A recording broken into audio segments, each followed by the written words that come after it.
9, 8, 7, 6, 5, 4, 3, 2. Are you ready?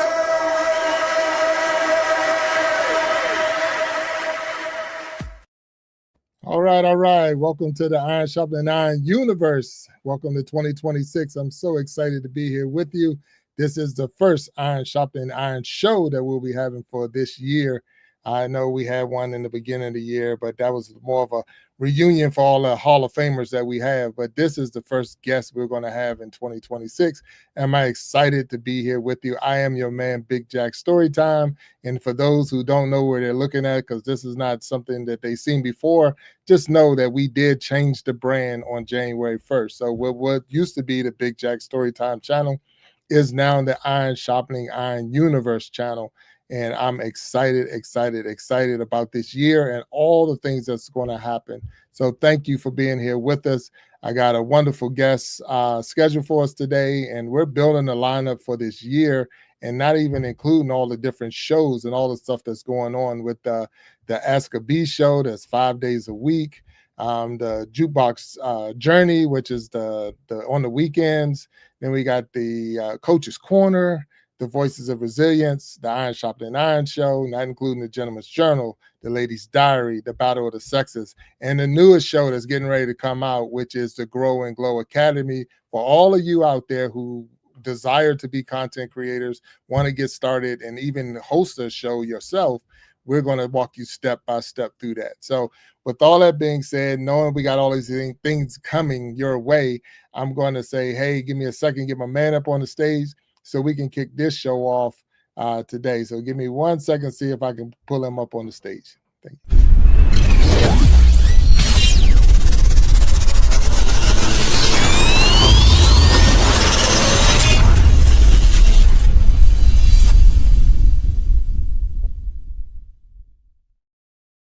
All right, what's up, bro? How you doing?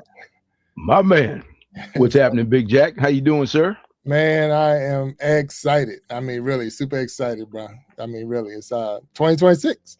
You know, we are first show of the season, and we're up and running, and got a wonderful guest scheduled for today. Yes. I think we'll definitely be much sharper when we an hour or so from now. 100%. Yeah, 100%. Yeah. Well, you already know that. That's our goal is to prove we are stronger together. And that if each one would reach one, we can all grow and glow. And that's what it's all about.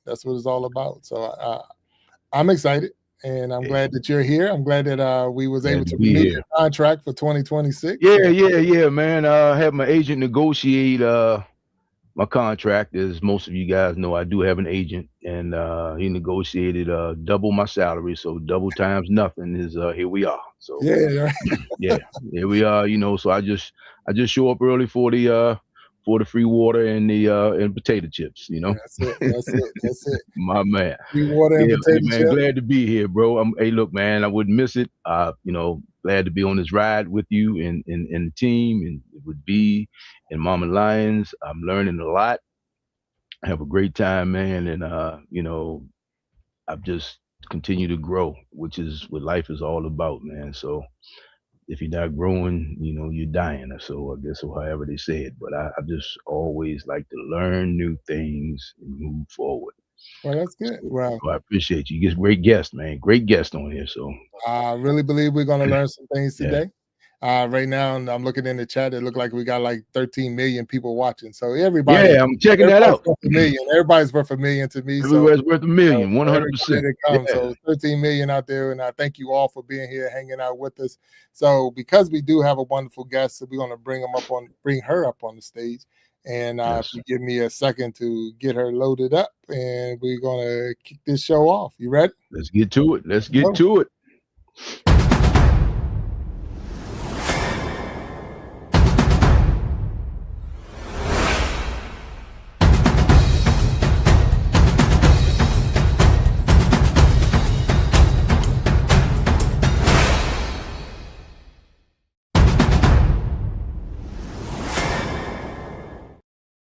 Oh, let me adjust the screen real quick, get everybody in the right spot. There you go. All right, there we go. There we go. Right. You Now we got have action. Night. Musical video. You like the video? All right. Musical video. I love the intro. I love the all show, right. guys. I love what you're doing here. And man, you're authentic and you're fun. And even the slip of the get them up here on the stage. Oh, her up here. It's funny that because the work that I do is acknowledging that we're not just one piece of material here, that there's many aspects and parts that make us up. So I was like, see, he even knows. You just intuitively know. Call them up here because there's a bunch of parts inside of me that, yeah, that's the kind of work we do. And I love to make it fun, especially in the line of work that I'm in. The more fun that we can make it, the better. There you go. Well, I'm just going to say right now, welcome to the Iron Sharpening Iron Show. I'm your man, Big Jack, and that's my man, Walt Talks over there. And for right now, we just want to, again, thank you for coming out. You are our first guest for 2026. So what does that mean? It just means you're the first guest for 2026. No, it is exciting because we did a lot of changing getting ready for 2026. And part of that was we was going to bring out, we had really good guests. We had 79 guests in 25. We had 79 different guests come across this stage. And now trying to build a whole new lineup of new guests for 2026. And you want real people with real talk and real situation. We're not up here trying to get what we call clickbait, and that's we have fun. But when people walk away from the show, we want them to have something that they can hold on to that's going to make them a better person, and that's what we're striving for. So I'm glad that we were able to get you up here and that you agreed to be a guest on the show. Yes. So with all of that, Christine, we're going to ask you to give us a brief introduction of yourself. Tell us a little bit about yourself. Yeah. It's such an honor to be here. And I really appreciate you helping me with my mission. My mission is to get this message to the masses. And what I do is help people who are stuck in self-sabotage and stuck in repeating toxic patterns over and over in their life. And they know better. They know not to do that.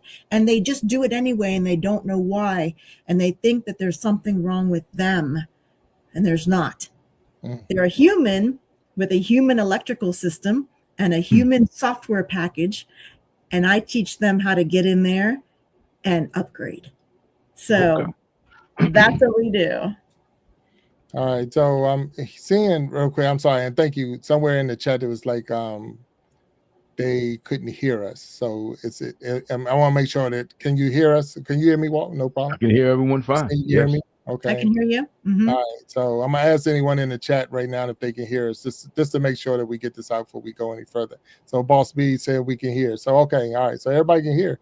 I don't know where they came from. Nice. I just want to make sure, because I actually did have one of my shows where I was talking, but nobody was here. He was saying some good stuff too, Christine. Oh yeah. He was on. You of, what was that movie? Shoot, I can't. Forrest Gump. Yeah, where he did all that talking and nobody heard what he had to say. So, oh yeah, in DC too. Right. Yeah. Oh yeah. So we don't make sure we didn't cross that again. So thank you for those who put it out there. And if you wasn't able to hear us, hopefully you can hear us now. But so I'm curious about the self-sabotage. So what do you mean when you're saying someone's self-sabotaging? Can you explain a little bit more on that for us? Yeah, and you know what? This is a great time of year to be talking about this too, because everybody makes these New Year's resolutions and they're like, new year, new me, and I'm gonna do it. And we know what to do, and we read the books and we go to the therapy, and we know in our head, in the prefrontal cortex, this is logical reasoning brain here, we know what to do. We know what we want. But then whop, like as soon as we start going that way, something happens that takes us out, yanks the rug out from underneath us. The same things keep showing up that are in our attitude, creating something like somebody who wants to start a new business, say for the new year, and they have the goal written down on the paper, but then as soon as somebody comes up with an opportunity, they're like, no, I'm not going to do that. I can't do that. And they shut it down. But like 3 months later, when they think about it, they're like, why did I do that? I don't understand why I did that. Because that was a perfectly great opportunity. Mm-hmm. So long story short, we have an electrical system in our body and a software package in our subconscious mind that, get this though, was programmed before the age of 7. Okay. Yeah. So if you were lucky enough that you grew up in a very secure, safe environment for the first 7 years, and you had that foundation of safety in your life, you're pretty good to go. But if you're like me and you grew up in a very unsafe, very severe domestic violence, sexual abuse, poverty, religious trauma, the first 7 years, the whole world is unsafe to you. So your electrical system and your software package in your subconscious mind, the whole time you're walking through life, it's actually going, danger, danger, where's danger, where's danger, where's danger, where's danger. So your logical reasoning mind can't even be online. Because as soon as we feel unsafe in our environment, it takes the logical reasoning brain offline, whoop, and the software takes over. And there's a lot of different areas where this is my experience, okay? But look at even racial discrimination, oppression, anywhere, any place where the environment is unsafe, there's electrical wiring going, this is what's safe. We know, like I knew how to deal with chaos. So even when it would be peaceful in my adult life, I would be subconsciously in my software creating chaos, creating drama, because I knew how to handle that. Peace and quiet. I couldn't handle it. Now, and then listening to what you're saying, do you think that some of that is taught? Like, I mean, we teach our kids at that age, stranger danger and things like that. We tell them what's good, what's bad. And even if they might not have that experience, we're showing them that experience. We're telling them that don't trust this and don't do that and don't go over there. Even when you mentioned race for a second, because kids don't see it as a color. They don't see that person's black or white. That's little Johnny, that's little Sue, that's my friend. Parents is the one that's saying, don't play with Johnny, don't play with Sue, and this and that, and create that. So is that something that we create? That's why I'm more asking you as the expert. Absolutely. It can be created. It can be taught. And the big thing, like the big secret and the secret key is safety. Where is their danger and where is their safety? Because when our body, our electrical system, or our subconscious sees something that even just looks like what was dangerous before or what caused emotional pain or relationship pain, it will think that it's happening again in real time, even though it's been 30 years later. There's no timekeeping in the subconscious mind. So we have little parts in there that are 3 years old, 2 years old, 8 years old, that are holding a very painful experience, rerunning it over and over and over, thinking that it's actually happening in real time. Wow. But it's just there. So it's like you said, no concept of time. So it's there or it isn't there. Is that correct? Yeah. It's stuck. Yeah, it's stuck. And we're taught, again, the teaching, we're programmed, especially our generation and older generation, to shove it down, suppress it, walk it off, don't cry. Just get busy doing something so that it shoves down, or take a drink, or take a drug, or go work out, or go shopping, or get a bunch of plastic surgery, or like do anything to distract ourselves from slowing down and turning our attention inward. Self-awareness. Wow. Okay. To the nth degree, though. Yeah. Major self-awareness. Yes. Like in hindsight, like I tell people, hindsight is gold. If we were pinged in a conversation do what you have to do to get through that conversation, but then in hindsight, come back around, slow down, turn that attention inward and say, what was the issue? Why was he so upset? And we're not taught to do that. So yes, we vomit out, we projectile vomit out our crap onto other people. Yes. Because if we don't go in, it will come out. Absolutely. So now that's what I was about to ask you, because you're saying before I'm 7 years old, I created this issue within myself. How long will it take to get out of it? I mean, is that now by 14, by 21, I can be out of it, or is that something at 50 I still got to worry about dealing with? At 50, you still got to deal with it. The thing that rewires our nervous system. I've seen people grow up like me and marry somebody like a fantastic man somehow, somehow it just miraculously happened and it healed. The new experience of safety over and over and over and over healed the nervous system. But if there's no new experience in our environment to heal the nervous system pattern, to heal our comfort zone, it will stay there. And the problem is we don't trust the world to allow ourselves to step out of our comfort zone into that new experience that will heal our nervous system. Well, the big thing I'm thinking here, hurt is hurt, pain is pain.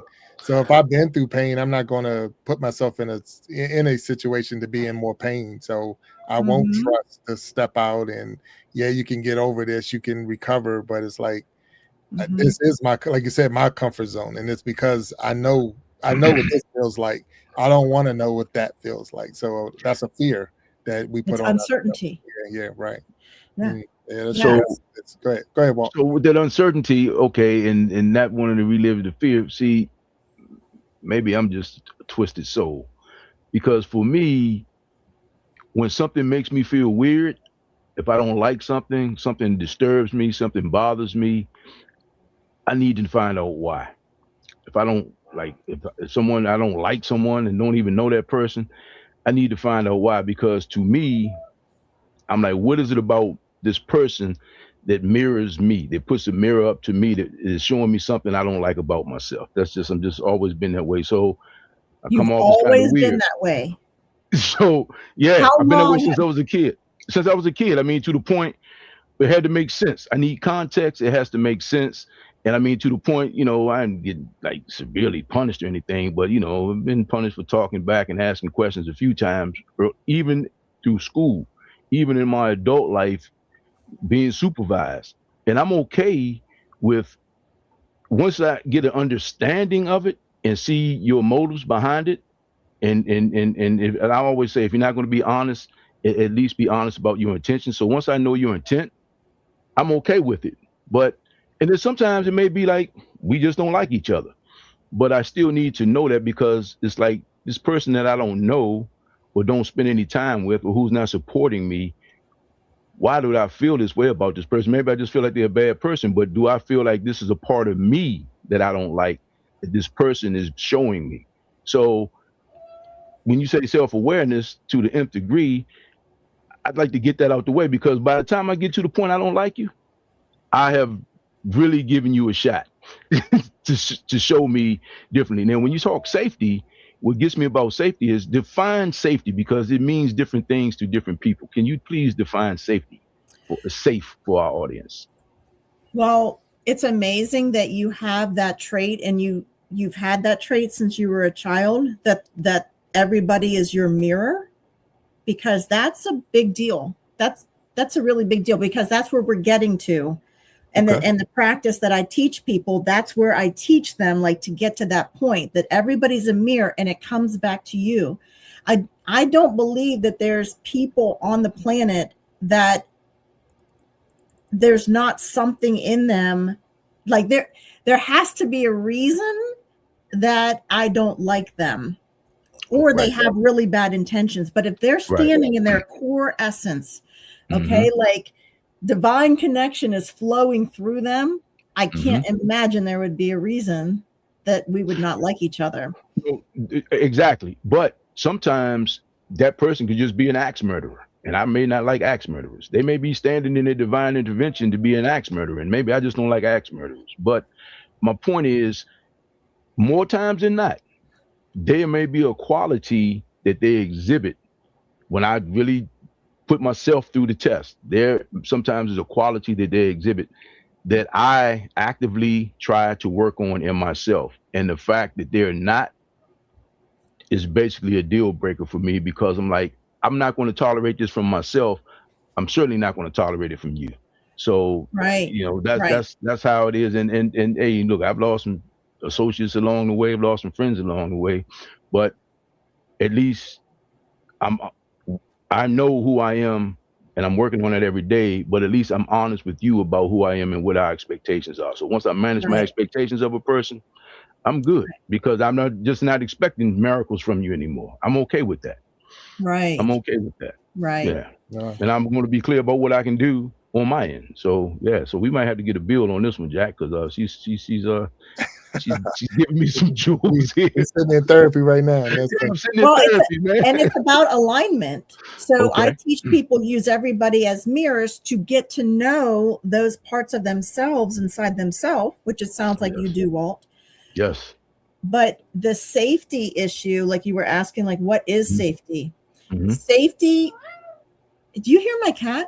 Yes. That's great. That's great. You know what? It's you, Walt. When you came on the screen is when she came over. She's my little crippled cat, like her back legs are mechanical because she had a back injury. And she can sense people's like energy, like their presence. So yeah, she digs you, Walt, for some reason. Maybe it's just because I never had an inside voice. But I'm glad she digs, because I dig cats and dogs, so that's cool. I just don't like snakes and rats. Right now, Walt's the cat whisperer now. So. I'm the cat whisperer, yeah. Oh man. So because when I say safety, like a lot of people kind of misconstrue safety and accountability. They kind of conflate those two. Like if you're asking someone to be accountable, or if you're asking someone to be responsible, they kind of look at it, oh, you're toxic and you know, and yada yada. When instead of just dealing with the fact that no, we're just talking about this specific thing, and because someone is asking you to be accountable, doesn't mean that you're not safe. You know, you might not be comfortable, but you can still be safe. So it's outside of their comfort zone. Right. So it's not that you're not safe if you're asking for their accountability.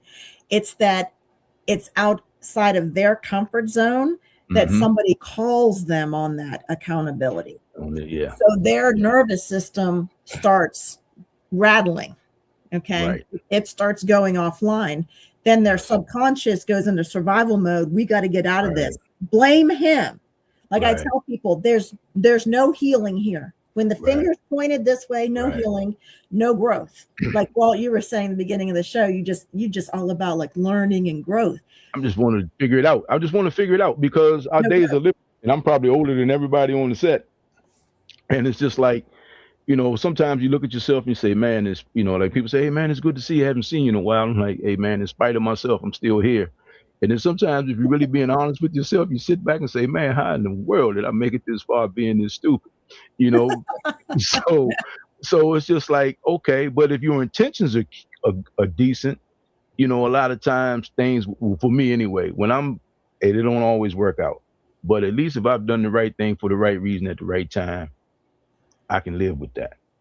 My conscience bothers me when I know I went into this thing not being sincere, or not being honest with my intentions, and then that's when I have to deal with that. But I'm good with, you know, hey, this is what it is, you know. And I mean, everybody's not for everyone at all. But you have to follow through. You know?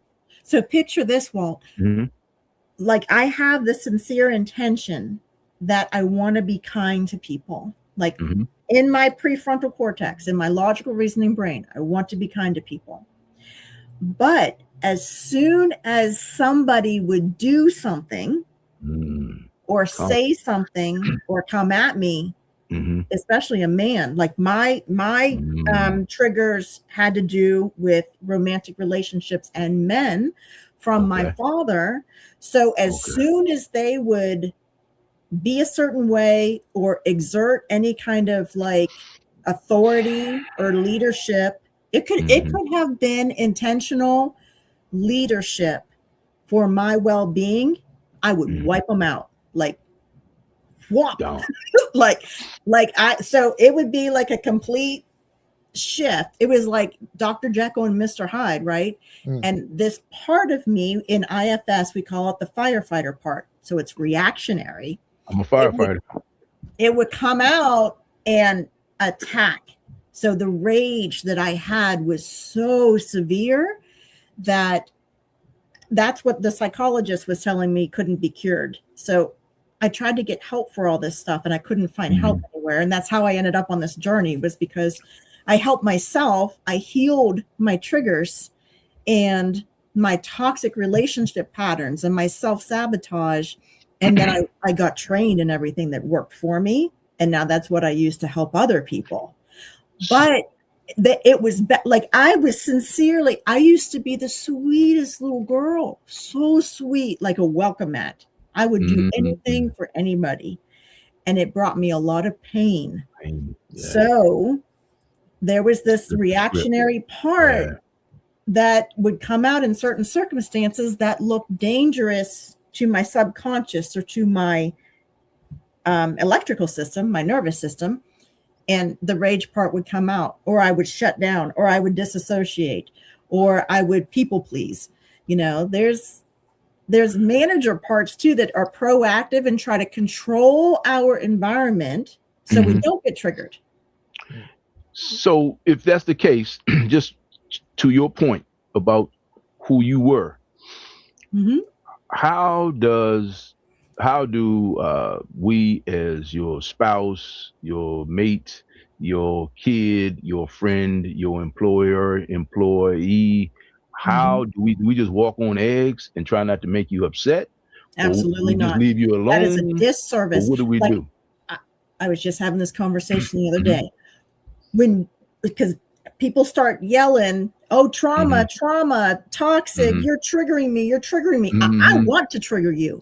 I want to, because it's a disservice to not trigger you, because then I'm not your mirror for you to be like, wait a minute, let me go inside. If people wouldn't have kept triggering me, I would have just been like walking along thinking I was like, in La La Land, this works.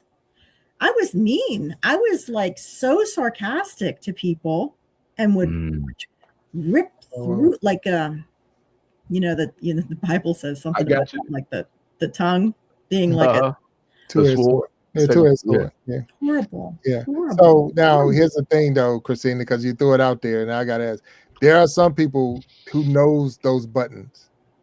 They know the triggers. They know, and they can be weaponized in a way. We've said that before. We've had that on the show where we've had people, you want to see myself, but you don't want to see that person. That person is hard to keep bottled up. That person is hard to keep calm right now. So you want to, I know what it is, and you're poking the bear, waiting to see if it's going to growl. But I knew you was like that anyway. No, I wasn't. I was doing really good not being there, and you kept pushing it till you got to that point. I'm gonna go back to a show I used to watch when I was younger, and we probably seen that, was The Incredible Hulk. Don't make me angry. Don't make me angry, because you wouldn't like me. You won't like me when I'm angry. So why would you? I mean, I understand. Like, I wonder, and I quote what you were saying as far as the triggers would help me. It would help me, but if you know that that's a trigger, especially the loved ones, because a stranger can't bother me. It's nothing you could do to me, right? Because I don't give you that place to do it to me.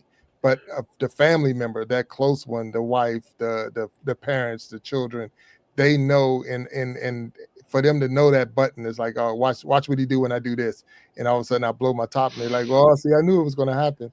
So I'm coming to you as an expert. Help the big guy out. As an expert, we control one thing in this life: how we respond. That's it. I cannot control another person. Mm. If I'm dating some guy and he knows that there's a piece of me that isn't healed yet, and he intentionally keeps trying to push that to see how healed I am, he is no longer in alignment, and I will move away from him. Yes. It's that simple. Thank you, Christine. That simple. It's not easy, but it's that. It's not simple. easy because I'm like a dog. Simple. Like I will not let go. Like I will not, like a friend called me a glutton for punishment because I'm like, hang on. I gotta make it work.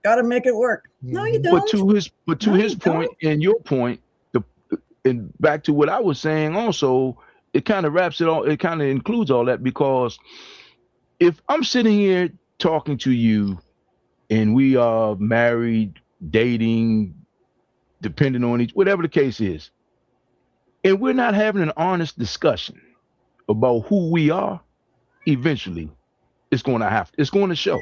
There's no way. I mean, at least if I know who you are, because here's the thing, you name me one person that you love, admire, or respect that you haven't disagreed with. Let's start with that.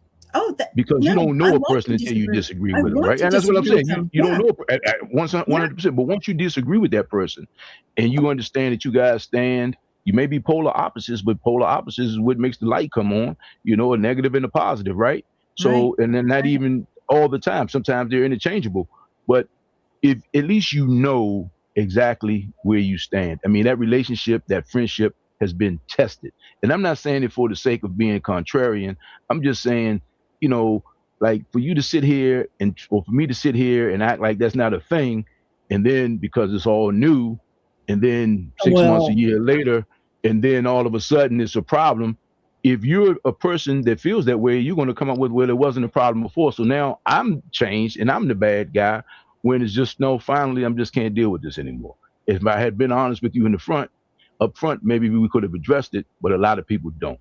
And that's what I see in today's time in the world of texting, emails, social media, and all of that. It's like we don't get those full-on discussions. And for me, a guy that doesn't go to the barbershop, because I shave my own head, those discussions are held in the barbershop. I was a firefighter. Those discussions are held in the firehouse. I mean, like an HR person will walk in the average firehouse and hear the conversations around the dinner table and run for their lives and just run, because we discussed everything. And I'm sure Jack's going to invite you, but let me also say, you are going to be perfect for the battle of the sexes. Am I right, Jack? 100%. You're right. Because you are making sense. You are putting you are defining the things that people are going through that people don't always know what it means. I mean, and this has been very helpful to me. And Jack, I'm not trying to take over the show, man, but I feel like I'm sitting on a couch because it gets to a point where you just feel like, okay, what did I say to get that response? What am I missing here? Because I just asked a simple question. Why is that such a problem? And so a lot of times you realize that everyone's really not worthy of your time and energy. And some people just need to be taught communication skills. Mm-hmm. My undergrad is in interpersonal communication skills because I was awful. I was not taught how to communicate. I'm still learning how to communicate. I'm literally learning over the last 2 years to have, like, listen to the person speaking and then respond to what they said before I just jump in and say, oh, well, I did that one time. And one time I did that. And I'm like, oh my gosh, I can't believe, like, I was 50 years old before I learned this skill. So let me ask you this. This is great because we have this discussion all the time. There's a big joke in the house about Walt needs context for everything, right? So you and I are having a discussion. It's Sunday night, right? You're telling me tomorrow I'll meet you at noon. You'll meet me at noon tomorrow, right? Okay. Once you tell me, and the reason we're doing it tomorrow is because Tuesday is my best day, shouldn't I stop you and say, whoa, wait a minute. You were talking about tomorrow. Don't we need a point of reference? Don't I need to at least say, today is Sunday, tomorrow is Monday? Right. So, because if we keep going down this road, you will be Right. well into your story or well into your position, and Mhm. then it's not making any sense to me. So again, this is how my brain works. I just need clarification. So if we're As discussing quickly as possible. tomorrow, as quickly as possible, if we're discussing tomorrow, let's stipulate the fact that today is Sunday. If we can't Yeah. stipulate that today is Sunday, I Yeah. can't go on any further. So am I a terrible, horrible person for that? Or is that the thing? Or how does that work? Or is that Well, just how my you brain can works? learn to say Monday instead of tomorrow. Right So off the bat. that's a communication skill. Say Monday. I can meet you Mhm. Monday at noon instead Right. of saying And tomorrow, because for you, Right. Monday is a solid context for the conversation rather Okay. than the word tomorrow. So Okay. you learn things about yourself through that too, and what works for you and what works for other Right. people. And it's not about, believe me, I grew up walking on eggshells. I refuse. I will not walk on eggshells. I will remove myself from the presence of the person, you know, Yes. and nobody should have to, because it's a disservice to do Right. that to somebody else. We are robbing them of opportunities to get to know themselves and to get to Right. know us. Thank you. Yeah, And you can now, only do that through authentic communication. Do now authentic is it that communication. some people are afraid to maybe even challenge people? Because I've seen people, I mean, I'm just throwing this out there. I've seen people see people with things on their shirt or things on their face, and don't say nothing to them. They won't even tell them that they got something on their face. They just let them walk around. Like, I don't want to say nothing to them because I already know da. So it's like, but again, like you're saying, a disservice because you didn't say something. I'm Like, more dude, you bothered got a because booger. yeah. You got a cliffhanger, man. Hey, man. But I mean, think about it. How many times have you told a person, like walking out of the bathroom with toilet paper on his shoe, hey man, check this thing. Or even, this is, I mean, you guys are younger than me, but in my generation, women wore slips, right? And if a woman's slip is hanging, you might say, ma'am, check your slip or check your whatever's going on, And to me, and this is just me again, I'm just weird like this. It bothers me more. I'd rather for them to curse me out and tell me to mind my business, but it will bother me more not to say something to someone. And I know that's just a thing that I have to deal with for the rest of my life. But I'm like, okay, because my position is, because if we're being honest, we are all narcissistic to the point and self-centered to the point that if I help an old lady across the street with her groceries, part of that is because that makes me feel good as well. And I like that feeling of helping people. That's just who I am. So as long as I've done what I'm supposed to do, I'm fine. But when I don't do something and then it comes back and doesn't work well, I knew I should have said something. I don't do that very well. I mean, my brain is just not wired for that. And I know I'm a pain in the neck to a lot of friends, especially this guy over here, because he's been bullying me since we were kids. But that brings up a good point, though, Walt, is because there's another side to that coin. Okay. Is you being, and I'm going to talk about fawning in a second here, but it's you being concerned enough to say something. Like, say you tell me my slip is showing. This is where we need to teach people this communication skill to say, oh, thank you so much for telling me that. You helped me out. Right. Because it then closes the loop to that experience for both of us. So our nervous systems feel safe. There it is. There's that word again. Yes. So it's that confirmation. It's that validation. What you did helped me out. What you did changed the world. What you did right there changed that reality in that moment. Okay. That's how important it is. And we're all running so fast that we're not pausing enough to be like, dude, you just changed my life in that moment. Me out. Yeah.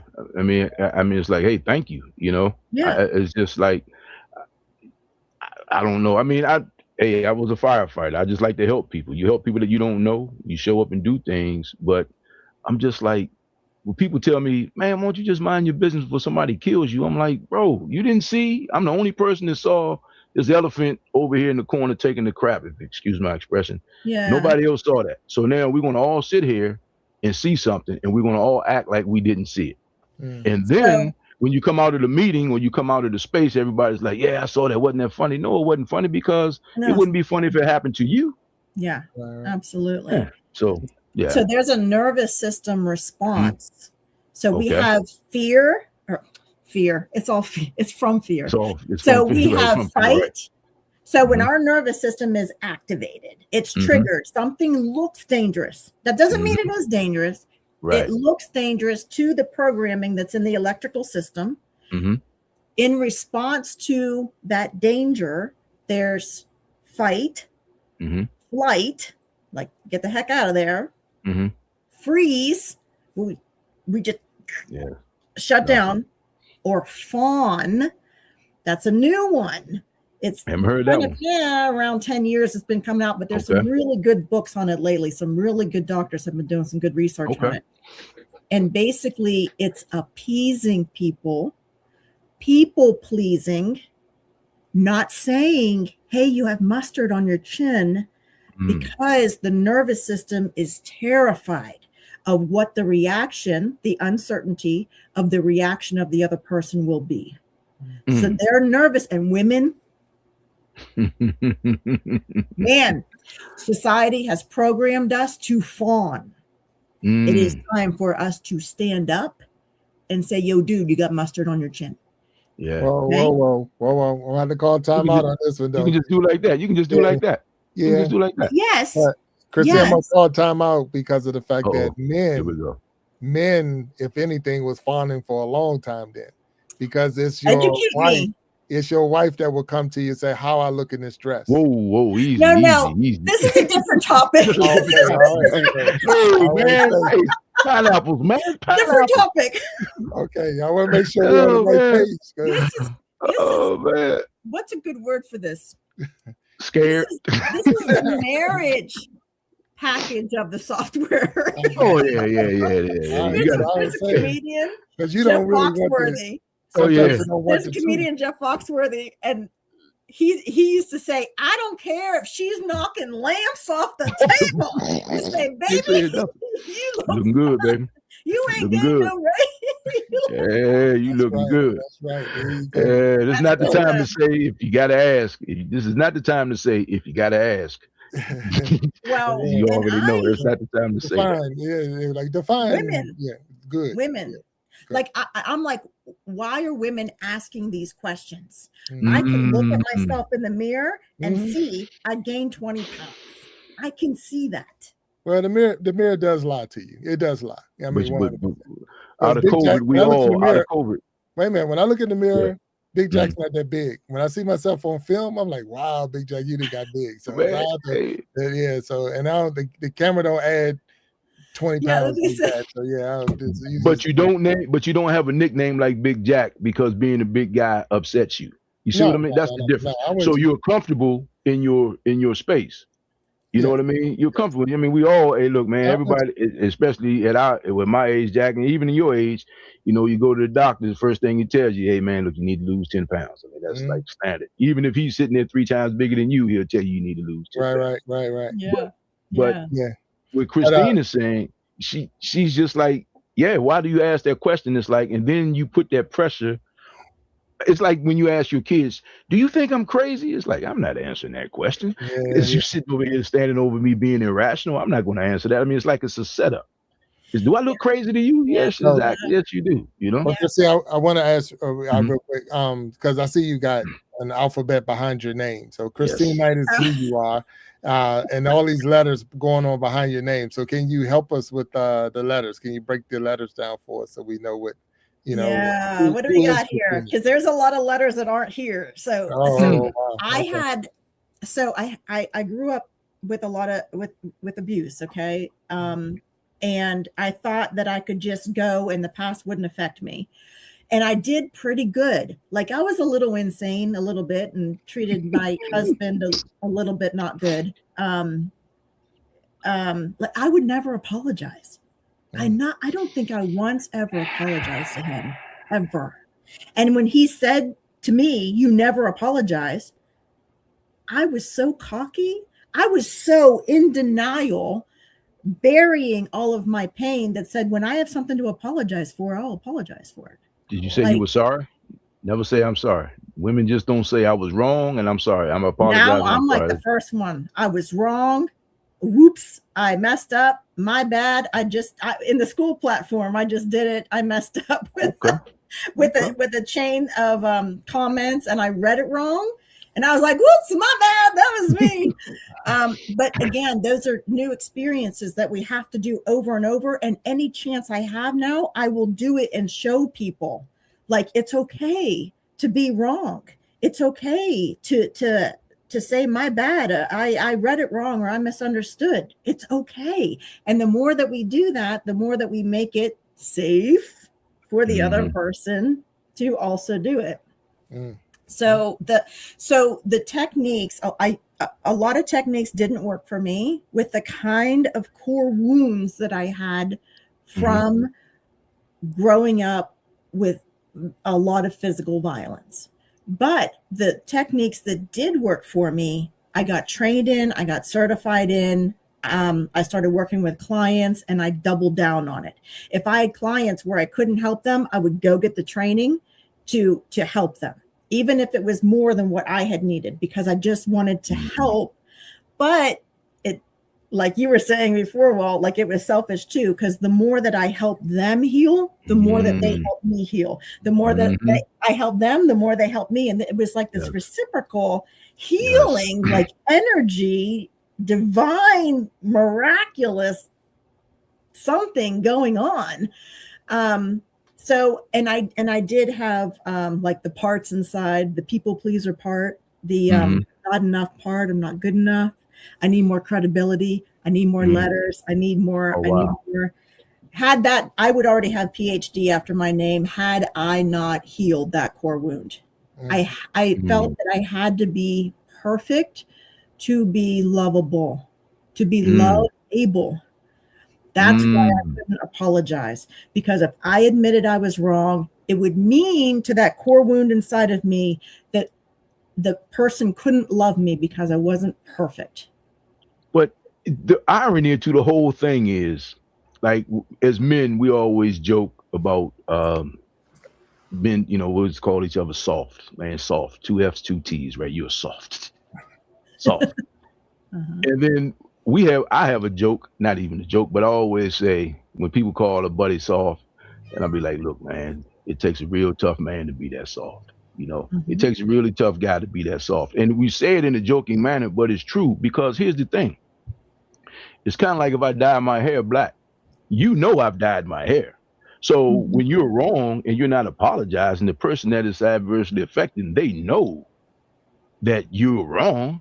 It's not like, oh, I think she's wrong. No, they know you're wrong. Hell, I even know that you know that you're wrong. And the fact that you won't admit it, that's a whole nother tier of problems right there to the person that you're dealing with. That ripples out. Effect. Now, you go into gaslighting. No, it wasn't like that. I didn't say it like that. No, you must have misheard that. You misunderstood that. I was gaslit like crazy when I was a kid. I knew stuff was going on. I knew it. And no, that's not happening. That's not happening. But that's why, in my opinion, you got to have honest conversations, and I need a clear understanding of what you're saying, because people have an intent. Well, I only tell people what they need to know. But to me, that's deceptive, because people basically lie by omitting a material fact. Most people lie. They don't tell the big lie. They lie and point you in the direction they want you to go by omitting a material fact. Yeah. They tell you a little truth, and so they can take you to where they want you to go. Wrap that truth around the lie like it's a piece of bacon. Yeah. And everybody likes bacon. Yeah, everybody likes bacon. Everybody likes bacon. Even vegetarians like bacon. They just won't be honest. They won't admit it. Yeah. When I have ribs and stuff over the house, all of my friends, I'm like, man, I bought ribs, and all of my vegetarian friends, I'm like, where are all the ribs? I mean, what happened? But they say that ribs and bacon don't count against your pork. So it's like, okay. I don't eat meat. I just eat chicken. Like, I just eat chicken. Yeah. But the initials just real fast, what's showing here is I have a master's degree in counseling. That's with the MA, Masters of Arts. IFS is Internal Family Systems. I'm trained by the IFS Institute. There's only 2 places, the IFS Institute and Stepping Stones in Canada. They're the only 2 places in the world that will certifiably teach you IFS. And CCHT is Certified Clinical Hypnotherapist. So I have over 1,000 hours of training in hypnotherapy. And that's parts therapy, that's childhood regression. There's past life regression in there too. There's ego states therapy. So there's a lot of NLP, neuro-linguistic programming. So the hypnotherapy really did a lot of, I'm pointing to the screen like you can see me. Well, we see it. We can see it too. It helped me a lot with my anger, and also with finances. Like I could get money, but then it would like fly away. And I didn't even shop. Like I wasn't a shopper. I would try to save it, but I grew up poor and I had a core wound. I had a belief inside of me that money's the root of all evil. You can't have money. As soon as you get money, it goes out the window. I got to buy a new washing machine or something. And that belief was still in my mind. So like hypnotherapy helped me with stuff like that. Okay. But healing the core wounds, those beliefs underneath the core wound from emotional pain, it was IFS that got to that healed those core wounds and introduced something called self-energy, which I call it core essence. And I always do this hand signal when I do it for some reason, because it's the core of us. It's that direct connection to nature, our true nature, all that is. I firmly believe that we are born into the human life in goodness, that we are goodness. And some religions teach you that you're actually born a sinner, and you have to have certain things to not be a sinner or to get into heaven or whatever. That just has, I've been in a lot of different religions too. It just didn't align with me, what I felt inside of me. So like what I say is maybe there's some people like that, but me, I can feel it inside of me. And IFS teaches, it's almost like a flower. It's like it teaches you how to peel back those human parts of you that are trying to help you survive as a human here in this lifetime. Because it's freaking hard. It's hard to be a human here. Yes, it is. Right. Yes, People say, what do you pray about? That's what I pray about. That's what I pray to God. It's freaking hard down here. Yeah. You gotta help me. Send me help. Nobody said it'd be easy. Yeah. It's hard. And they're supposed to help us survive. So they learned how to survive moment to moment to moment when they were 2, 4, 8, 12, 15. And they're still running the same jobs because it worked back then. So what was adaptive to help us survive back then, before we knew better, becomes maladaptive in adult relationships and adult responsibilities. So it's maladaptive survival strategies that we have to get to the root cause of, the core wound underneath, and heal that. Wow. So, Chrissy, I'm going to ask you this. How can our audience, the people that's listening, the people that's going to watch this, get in touch with you? How can we get on your couch? How can we get in your office? I appreciate that. I appreciate that. Your website and all that. Books, websites, what do you have? The website is my name, ChristineKnight.info. And I have a Skool community that is kind of growing, and it's free, and there's a premium level too. But the free community, I'm like, come in, ask me questions. We have meetups, we have book club, we have coffee chats, and it's kind of becoming my lead magnet, like how people kind of get to know you, and they just build trust and see that you're consistent over and over. I'll say the same thing here that I said a year ago, that I said a year from now. And if I learn something, I'll be like, yo, a year ago I said this, but then I learned this is how it is now. So it's kind of like a great way to have interaction there. It's like a lead magnet that's interactive. So I have a Skool community that's SKOOL.com, and it's called Rapidly Evolving Life.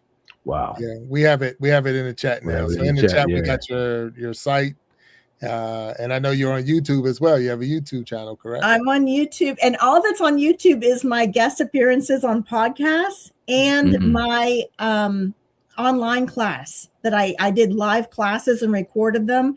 And so it's an online course that's on YouTube. And I just, I took hour-long classes and put them into like 10, 15-minute segments so people could jump on there and watch. And the same classes are in the Skool community too. But yeah, they can jump on YouTube and take a look and see what they think. And I love teaching this. It changed my whole life. Like it changed how trees look. Like, you ever hear somebody like that, they had a heart attack and they're like, I can smell the flowers when I walk down the street now. Like, it's a different reality. That's what IFS did for me. It's a completely different reality. I don't have the triggers anymore. I don't have the spirals. I don't have the anxiousness, the depression, the rage. And if I feel that part, I'm very, very protective of my kid. She's 23, but she has like a really severe seizure disorder and stuff too. And I know that there is a part in there, I call her Mama Bear, and she's like this big, huge Kodiak grizzly bear that's like got saliva dripping from her fangs, these claws. And she's wearing this like little pink tutu, like, because she's really vulnerable. Right. You know? So if I feel her coming up, I was at Christmas dinner and a person made a comment about my kid who was not there. And I was like, it's time to go take a walk outside. So I know, to answer your earlier question, Big Jack, like if people can push your buttons and they know that, are we going to give that power over to them, or are we going to be empowered by controlling our response? And controlling your response can be walking away. That's a good thing, because when things start to go real slow, you know, like you said, you know, it's like, why would you waste your time being around a person who brings that? I mean, not that you can't deal with it, but why? And then here's the thing, I'm only going to address it one time and you're not going to like it. So it's just best for me to just stay out your way, and I'll stay out your way. Problem is, a lot of people can't stand the thought of being by themselves. So they sit there and they deal with things that they probably shouldn't deal with. And when I say deal with it, hey, look, we just back and forth talking trash. That's one thing. But when people, there's a lot of truth in comedy. And when people say mean-spirited things and you know they're being mean-spirited or they have betrayed your trust, that person doesn't deserve your time and attention. That's right. You know, and then they will try to flip that on you. But let me ask you this, and then this is my last question, Jack, I promise, but I need to know this while you're talking about your credentials. I have this discussion a lot with people. And, you know, people always say, yeah, I'm going to therapy, I'm doing this, I'm doing that. And I say, hey, what did they say about this thing? These are things that we may have discussed. Oh, I didn't even mention that. Well, how in the hell are you going to therapy? Excuse me. How in the world are you going to therapy and not having that discussion? Because then people will tell me, maybe you need to go sit on somebody's couch, and say, you're right, but I can't go in there half prepared. I need to have an honest conversation with you to know what's really going on, because when I go in here and tell this to the therapist, and I'm, you know, I'll use myself as an example, I don't even know what to tell you. So now I'm spending more time, money, and wasting your time and my money to get to a point asking questions that you're going to ask me that I got to go back and try to figure out from this person, when all you had to do was have the guts to ask that question in the first place. Even though you may not like the answer, at least you as a therapist can give them some perspective on that. Is that true, or am I just making this up? I think that I agree that it's true that that person's Mhm. honest feedback could help you, but it's Mhm. also true that you don't need them. Because if the therapist is asking good questions, you don't Mhm. need them. Because what's showing up in your life over and over, Mm. which is the pattern, it'll show up Mhm. over and over It if there's a show up. wound there. Or what are you struggling with in your life right now? Hey, everything's great. I have no struggle. I have no patterns Mhm. over and over. All right, then just tell me what's bothering you. What you came to see me for a reason. What's bothering you? Just let So them it's talk and mhm. listen. So it's the old adage, advice is what you ask for when you already knew the answer and wish you didn't. That's You know Because very you that. know, a lot of times a lot of times when people say, I don't know what's what's bothering you may not want to address it, you may not want to believe it, but you know if somebody has ill intent for you, you know that. or people don't know why. Mm-hmm. Like the last time I ever saw a therapist, a talk therapist, not my IFS practitioner, she almost fell off her chair because I walk in and sit down, and she said, "So, what do you want to get from our work together?" Mm-hmm. And I said, "I want you to help me see the things I cannot see. There Okay. are things going on inside of me Mm-hmm. that I can't see, and I need your help to see them." The And she blind almost fell spots. off her chair. She was like, Well, let me ask you this. surprised. Like, you actually want help? Want Yeah. help, right? What am I wasting my time for? Yes, I So want help. if I know what you're doing and only thing I can control is my response, do I really care why you're doing it? You only care why the person's Mm-hmm. doing. You don't even care why the person's doing it, because they could be a Mm-hmm. godsend. God could have sent them to show you Mm-hmm. this wound inside of you. Mm-hmm. Mm-hmm. You just want to know, is there something inside of me that's getting pinged Oh, by what they're doing? Like that's I how I tell started. people, if you Mm-hmm. would, so if you throw salt at somebody, it Mm-hmm. doesn't hurt unless there's an open wound. Then it stings like crazy. Yes. So if somebody says to me, Christine, you're nothing but a communist. You're such a communist. I would be like, that's so funny. Like, why do you think that? Like, that's really interesting. It wouldn't bother me because there's no part inside of myself that believes that. You're But right. if somebody said, you know what, Christine, you messed up your kid because of the way that you raised them, and you were, a divorced mom, single mom, and you screwed them up.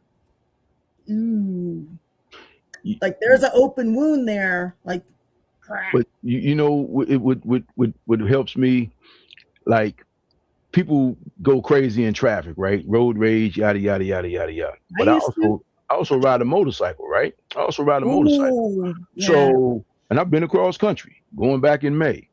Oh, But wow. it's ironic because when I'm on my motorcycle, my mindset is totally different. I'm expecting everyone to do something stupid.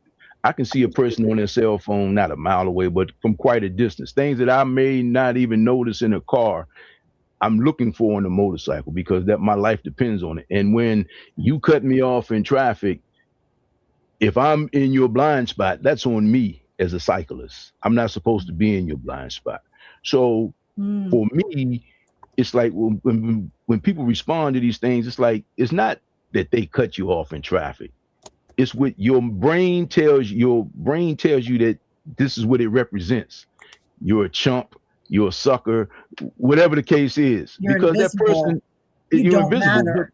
But here's the thing: when You you cut can't me be off, I want seen. you to go. Why would I want you behind me? Why would I chase you down and put you behind me to get back in front of you to put you behind me You want to if I think hear? you're a danger? You want to Tell me hear that, what please. my core Explain that to wound me. was with Talk road to me. rage?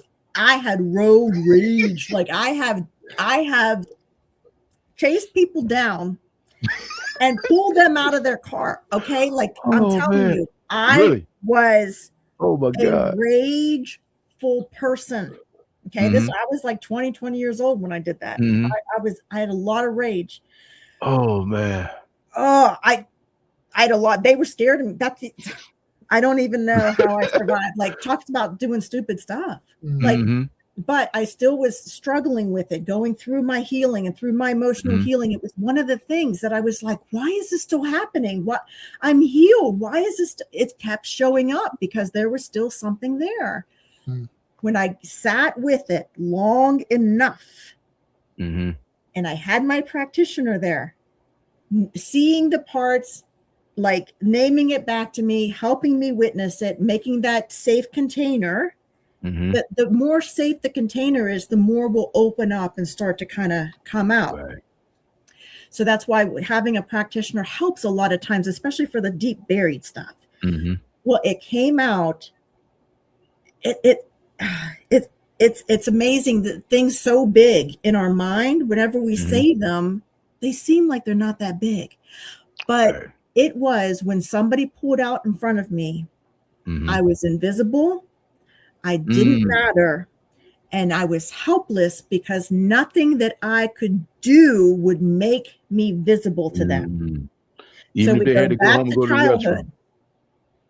What's that? But even if someone just had trying to get home to get to the restroom and they cut you off, it doesn't matter. So you're talking about the logical reasoning brain there. It's offline. It's offline because as soon as I would get triggered in my nervous system, my subconscious goes into survival mode, and here comes the roaring rage part because I'm helpless. No matter what I do, no matter how much I try to make you happy, tall person, I'm a short person with no life experience. You're a tall person with life experience. No matter what I do to try to make you happy, you won't see me. You won't change to take care of me. You create violence, near death. So now I'm going to show you. So that was the wound, helplessness.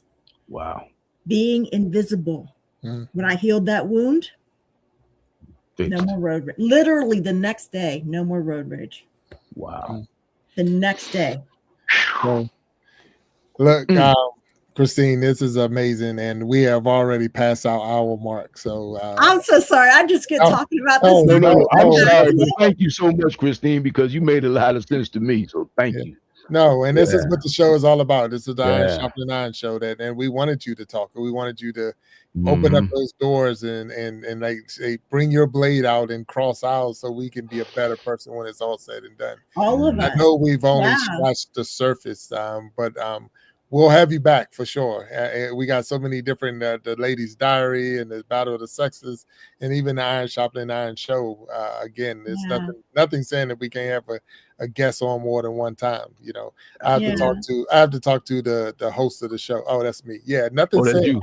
Yeah. We can't do it, right? Yeah. So, man. Yeah, so maybe my half to vote. Yeah, I'm on it. My producer might say no, but she's pretty lenient too. So, but we want to thank you for being a guest on the Iron Sharpening Iron show, and we're going to ask you to hang back a little bit after we close out. We want to thank everyone who was in the chat and who came out today and hung out with us during this show. Christine Knight has definitely hit some huge marks, some huge topics, and a lot of things. We put her links in the chat. So if you want to subscribe to her YouTube channel, if you want to join her Skool channel or Skool program, SKOOL, or if you want to make sure that you follow her page, her channel, it's all in the chat, and we'll make sure we put it in the description so you can follow. She will be back. I can promise you, if she's willing, we'll get her back on the show. Absolutely. And I want to thank you all for making this a very successful first episode of 2026 Iron Sharpening Iron Show. And we ask you to stay with us, because every Sunday we got, and I'm already booked up to June. So we've already crossed into June on our guests. So I'm excited. I mean, we're a lot of people wanting to be part of the show. If you want to be a guest on the show, just send me an email. Big Jack Storytime guests at gmail.com, and we'll do what we have to do and get you the information so that you can be a guest on the show as well. Christine, I ask you to hold back. Everybody out there, we ask you to be blessed for the rest of this day. Stay sharp, and we'll be talking to you next time. All right. See you later. See you next week. Thanks, Christine. Thank